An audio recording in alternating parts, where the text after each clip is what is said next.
बिल्कुल, तो वही है, नफरत के बाजार में मोहब्बत की दुकान चलाएंगे, भारत जोड़ो से ना हुआ तो हाथ जोड़ मनाएंगे। और वही किसान जब मोहब्बत की दुकान राहुल जी लेकर के आते हैं तो 5 ट्रैक्टर फूल लेकर के आते हैं।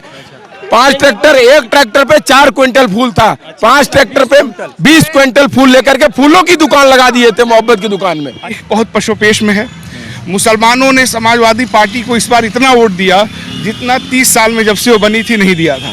लेकिन जैसे ही चुनाव खत्म हुआ, मुसलमानों के ऊपर जो लगातार हमले होने लगे, उनके घर तोड़े जाने लगे, उस पर समाजवादी पार्टी की जो चुप्पी थी उसने एक नए तरह का नज़ारा पेश किया कि जिस लगातार भारत जोड़ो यात्रा उत्तर प्रदेश में दूसरे दिन में है और मुकम्मल तौर से यात्रा 110वें दिन में। और जिस तरह से ये बागपत से गुजर रहा है, सुबह का वक्त था जब ये लाखों की संख्या में लोग थे, 6 डिग्री सेल्सियस, और राहुल गांधी एक टी शर्ट में इस पूरे यात्रा को लेकर चले थे और नारा लग रहा था कि नफरत के बाजार में मोहब्बत का दुकान खुल रहा है और लगातार भारत जोड़ो यात्रा आगे की तरफ बढ़ रहा है। अरुण जी, कन्याकुमारी से राहुल गांधी के कह सकते हैं कि एक साथी के तौर पर चले, क्योंकि राहुल जी ने कहा कि जो कोई भी चल रहा है वो सब हमारे साथी है। तो Arun ji, 6 degree 7 degree Celsius और भीड़ इतनी है कि कहा जा सकता है कि 24 कुछ बदलाव की आशा लेकर आ रहा है आप लोगों के लिए।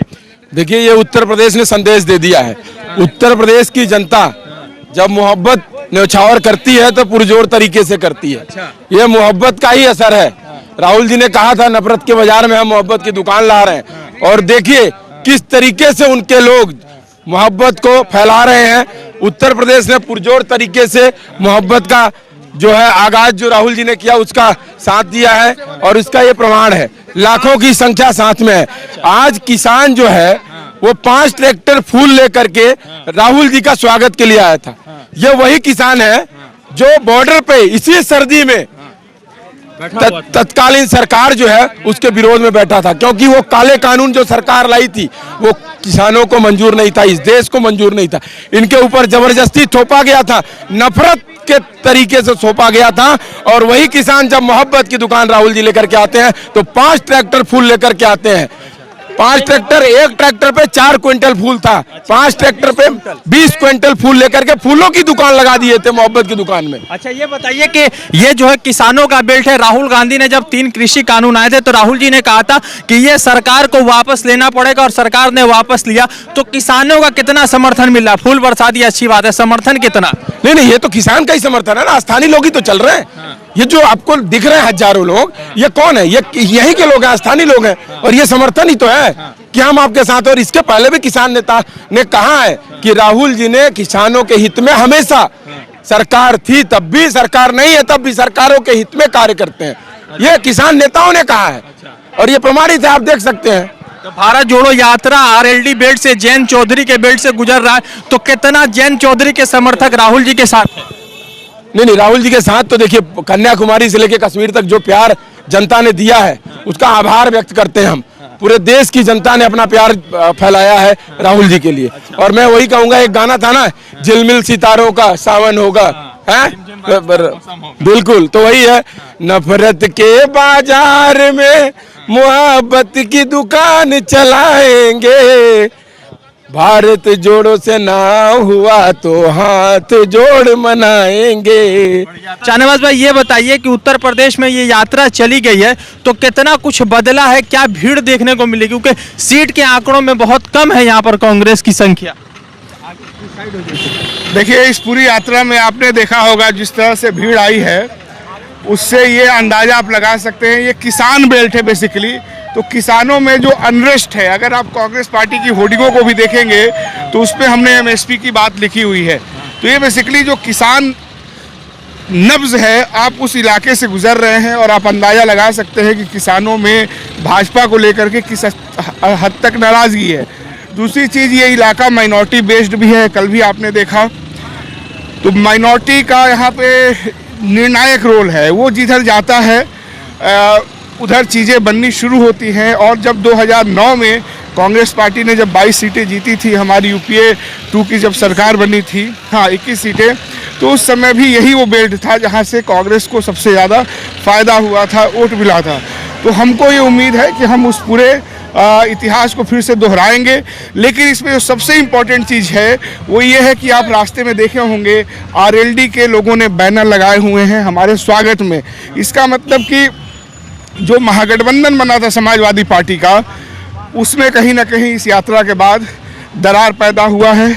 आरएलडी का जिस तरह समर्थन है और मजबूरी में अखिलेश यादव ने एक टिप्पणी की थी जो नकारात्मक टिप्पणी कही गई, समाज में उसको लोगों ने पसंद नहीं किया और 3 दिनों बाद उन्होंने उस डैमेज कंट्रोल को करने की कोशिश करते हुए राहुल गांधी जी को शुभकामना वाला जो पत्र लिखा, इससे ये अंदाज़ा लगा सकते हैं कि समाजवादी पार्टी को भी शायद अपनी स्ट्रेटजी पे दोबारा सोचना पड़ा। लेकिन जिस तरीके से जयंत चौधरी जी के लोगों ने होर्डिंगें लगा करके स्वागत करने का मुजाहिरा किया है, उससे आप कह सकते हैं कि समाजवादी पार्टी का जो महागठबंधन था उसमें दरार पड़ चुकी है। और ये दरार, ये जो जनता का दबाव है, किसानों की जो इच्छा है कि कांग्रेस आए ताकि एमएसपी मिले, किसानों को खुशहाली मिले, ये इस जन दबाव में उनका समीकरण गड़बड़ हो रहा है। ये हमारे लिए अच्छा है, ये देश के लिए अच्छा है। तो ये भारत जोड़ो पीछे हो जरा, तो भारत जोड़ो यात्रा यहाँ से गुजर रहा है, तो क्या अखिलेश यादव मुस्लिम वोट बैंक से डरे हुए हैं? क्योंकि पहले तो वो इनका इनकार कर रहे थे, मगर आप जो है समर्थन में बात कर रहे हैं। देखिए, दरअसल समाजवादी पार्टी बहुत पशोपेश में है। मुसलमानों ने समाजवादी पार्टी को इस बार इतना वोट दिया जितना 30 साल में जब से वो बनी थी नहीं दिया था। लेकिन जैसे ही चुनाव खत्म हुआ, मुसलमानों के ऊपर जो लगातार हमले होने लगे, उनके घर तोड़े जाने लगे, उस पर समाजवादी पार्टी की जो चुप्पी थी उसने एक नए तरह का नज़ारा पेश किया कि जिस समुदाय ने जिस पार्टी को वोट दिया है वो तुरंत उसके खिलाफ हो गई। लोगों ने गली चौराहों में सपा के खिलाफ बोलना शुरू कर दिया।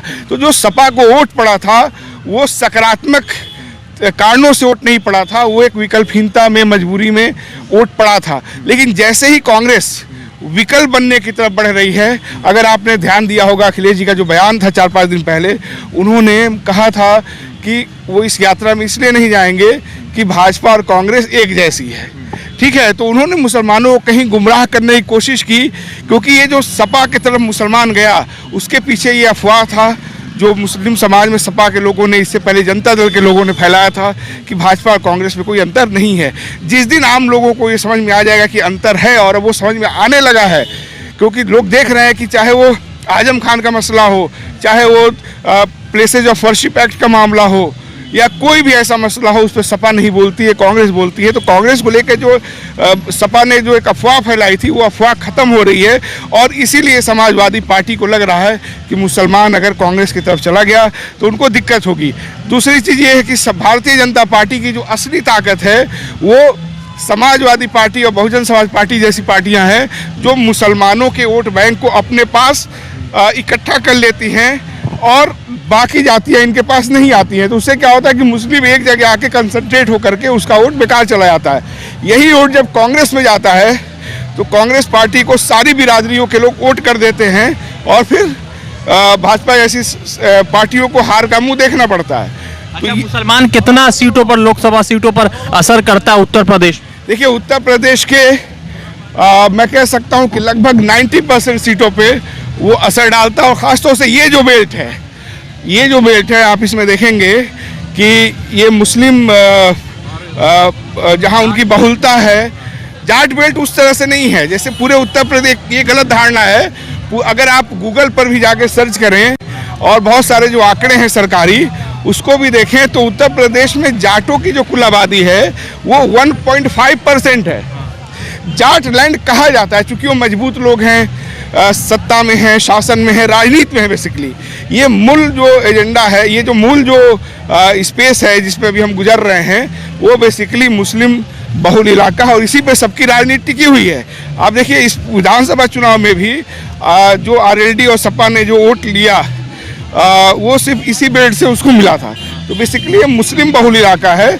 लोकसभा चुनाव का भी अगर आप विश्लेषण करें तो नॉन बीजेपी जो अलायंस था महागठबंधन सपा बसपा का, उसको भी इधर से ही सीटें मिली थी। तो ये जाट लैंड कहा जाता है, लेकिन बेसिकली यहाँ पे सबसे ज़्यादा अगर हम मेजॉरिटी कमेटी में देखें तो निषाद सबसे ज़्यादा हैं, उसके बाद कश्यप हैं, सैनी हैं, ये तमाम बिरादरियाँ हैं।